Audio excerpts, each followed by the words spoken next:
membahas fisiknya, dasar-dasarnya. Kemudian bagaimana solusinya? Ya, mau tidak mau kita membuat cara yang lebih efisien meskipun kurang efektif. Kita menggunakan media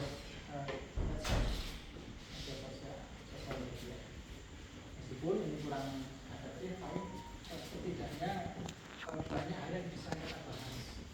Nah, saat ini alhamdulillah langsung bisa kita baca langsung. Saya yakin yang dibahas di medsos seperti apapun kita nonton, mendengar berkali-kali, pasti ada perbedaan jika ketemu secara langsung.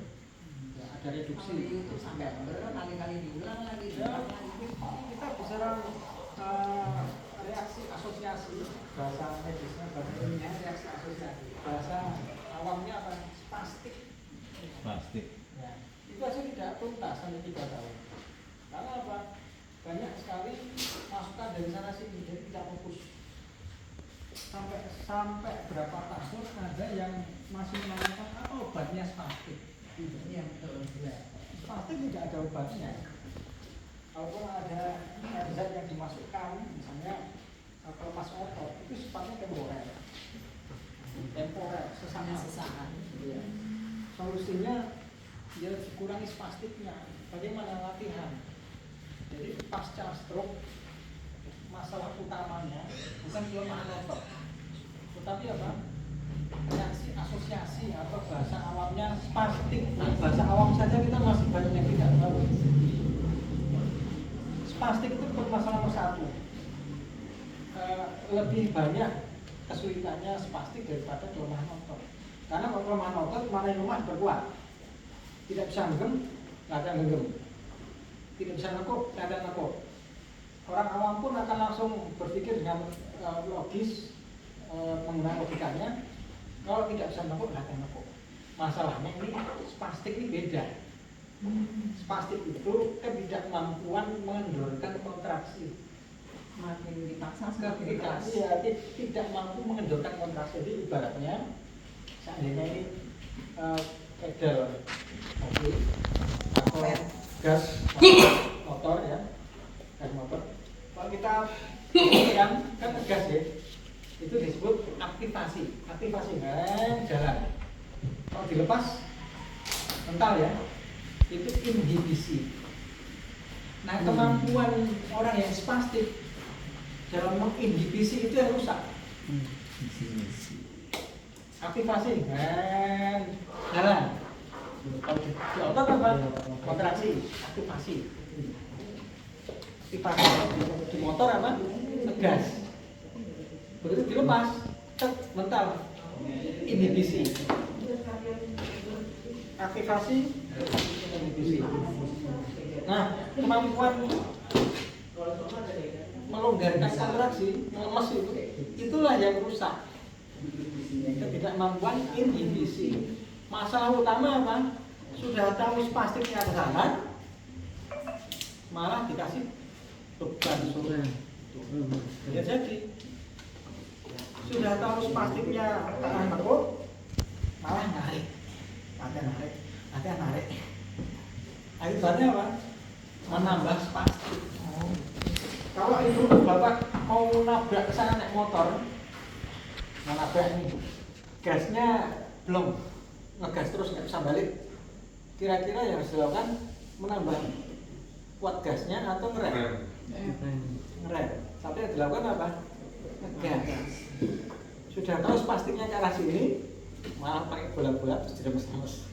Jadi tadinya begini, jadi begini. Iya betul.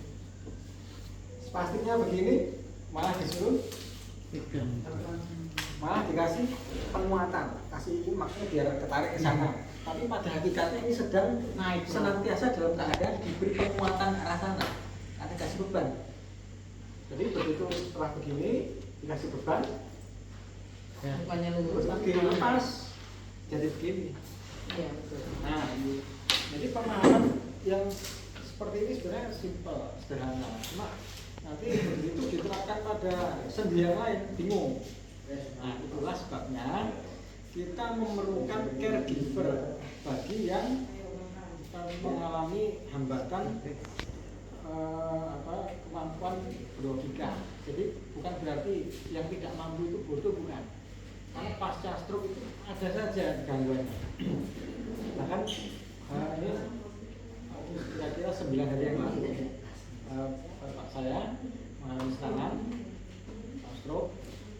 Kemudian itu setelah ngajar, berapa hari setelah ngajar, tapi masih logikanya masih jalan. Saat ini ditanya ini siapa itu sudah lupa. Iya, ya sedikit-sedikit ingat. Kamar mandi di mana? Itu pintunya di depan. Nanti tanya lagi. Kamar mandinya mana? Masih harus ditunjukkan itu lagi.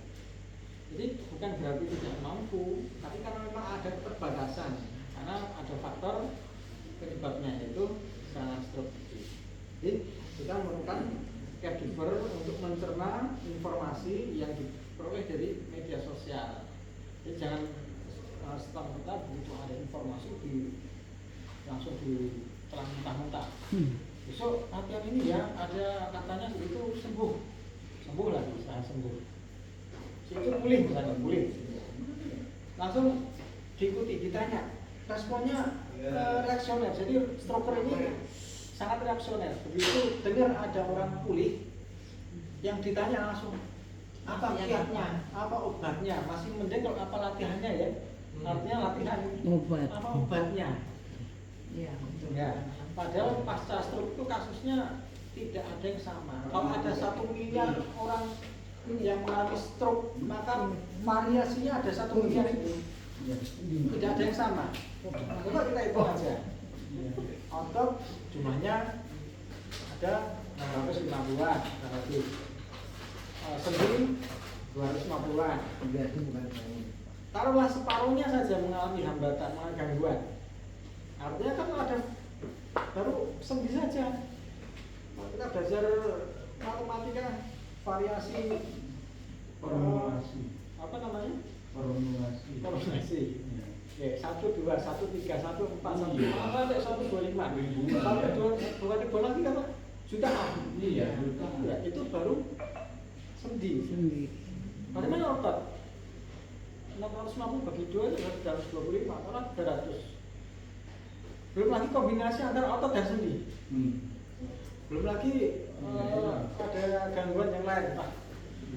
Sistem itu bumen, kulitnya bagaimana setelah mengalami stroke, ada yang keringat terus, ada yang kukunya jadi tidak bisa panjang, ada yang dingin terus, ada yang ingatan, ada penglihatan. Itu kalau dikombinasikan miliaran bahkan lebih kan.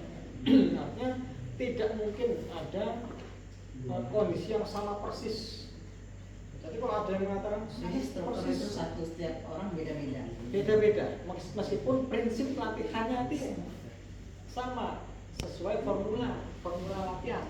Formula latihannya sama, cuma setelah diterapkan, diaplikasikan, rumusnya sama. Setelah diterapkan pada stroker pasti beda. Nah, jadi biasanya yang saya tulis di medsos itu yang sifatnya umum. Itu pun mesti aja ada ketabrak dengan kondisi di luar keumuman. Misalnya, saya mengatakan ya kalau spastiknya nekuk ya jangan latihan begini, tapi latihan mendorong. Itu karena kebanyakan spastiknya ke arah nekuk. Ada yang tidak nekuk, ada. Sekian persen mesti ada yang spastiknya begini. Itu latihannya ya tidak terus disuruh mendorong, latihannya mesti dominan nekuk. Tapi kalau kita sampaikan itu di media sosial, itu nanti rawan salah paham. Untuk itu sangat, ya, kita tidak menyampaikan secara instan. Nah, Pak Arif, Ya.